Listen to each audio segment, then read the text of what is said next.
متع کیا ہے؟ عارضی نکاح، عارضی فائدہ. متع کا معنی یہ ہے،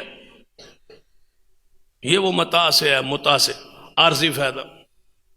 ایک 10 منٹ کے لیے کسی عورت کے ساتھ معاہدہ، آدھے گھنٹے کے لیے، 1 گھنٹے کے لیے، 3 گھنٹے کے لیے، 1 دن کے لیے، 3 دنوں کے لیے، ہفتے کے لیے، مہینے کے لیے ایک عورت کو اپنے پاس سے رکھنا، کم سے کم مدت اور زیادہ سے زیادہ مدت طے کر کے رکھنا، یہ نکاح متع ہے.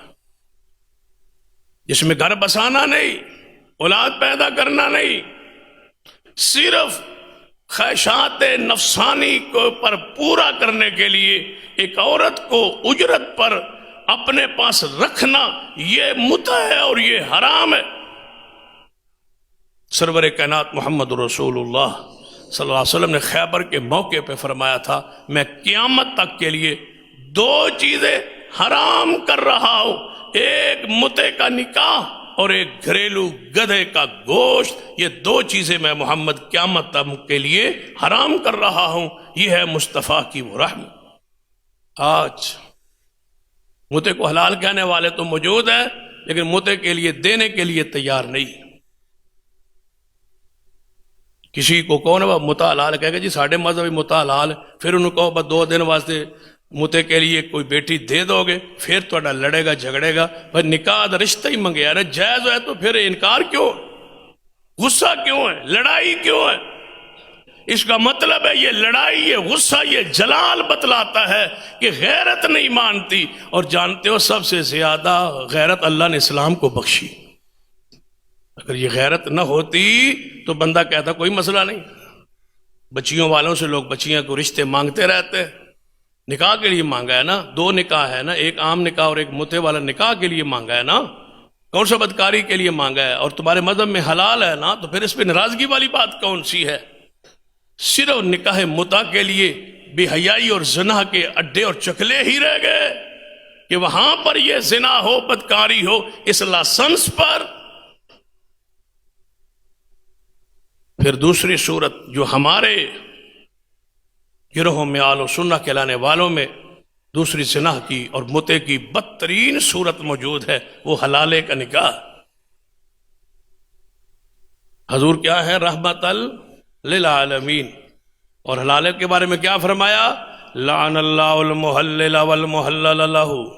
رسول اللہ فرماتے ہیں باوجود اس کے کہ میں سارے جہانوں کے لیے رحمت ہوں، لیکن مجھے اتنا غصہ ہے حلالہ کرنے والے پر، میں محمد رحمت ہو کے کہتا ہوں لعنت ہو اس پر اللہ کی، حلالہ کرنے والے پر اور کروانے والے پر. حضور اتنے غصے میں ہے، جلال میں ہے. فمن ابتغى وراء ذلك، یہ سارے وہ راہیں ہیں جو 2 راہوں کے علاوہ تیسری راہ ہے وہ حرام ہے. اس میں متع بھی ہے، اس میں حلالہ بھی ہے، اس میں بھاگنے والی بچی کے نکاح بھی.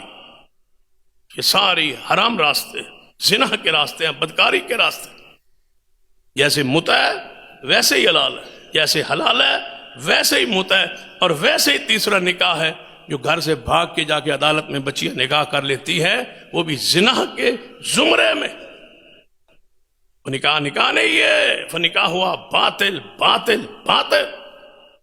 رسول نے اس کو باطل باطل باطل قرار دیا ہے، وہ نکاح نہیں ہے. ہم آج بھی اللہ کی زمین پر ایک گروہ آل الحدیث کا ہے جو کہتا ہے کہ بھاگنے والی بچی کا نکاح نہیں ہے. جب تک وہ جوڑا ہے بدکاری زنا وکاروں کا جوڑا ہے، وہ اہل ایمان اور پاکیزہ لوگوں کا جوڑا نہیں ہے. گزار زندگی ناپاکی اور گندگی میں وہ تو گزار سکتے ہیں، نہ اولاد ان کا نسب ٹھیک ہے، نہ اولاد ٹھیک ہے، اور نہ نکاح ٹھیک. یہ ان کی مرضی ہے کہ ساری زندگی وہ اولاد پیدا کرتے رہیں اور زنا کی زندگی بسر کرتے رہیں. بڑا برا فیصلہ کیا ہے اس جوڑے نے جس نے اپنے والدین خاندان کی عزت کو پامال کیا.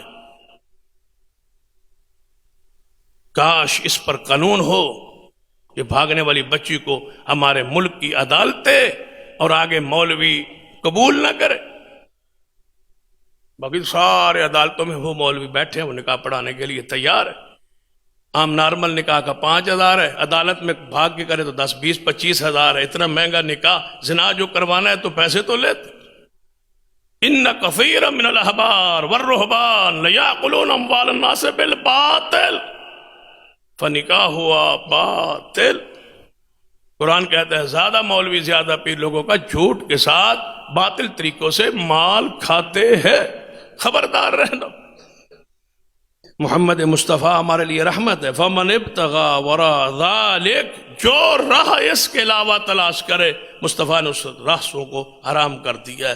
یہ پاکیزہ زندگی مصطفیٰ کی رحمت ہے، یہ ایمان والی زندگی، یہ پاکیزہ زندگی، یہ نکاح والی زندگی، یہ اعلانیہ نکاح، والدین کی رضامندی سے نکاح، بچی کے دل کی رضا سے نکاح، سارے جو شرائط اس میں پوری ہوں تب ایک نکاح ہوتا ہے، تب مصطفیٰ کی وہ رحمت سمجھ آتی ہے کہ آپ نے کتنا پاکیزہ دین دیا ہے۔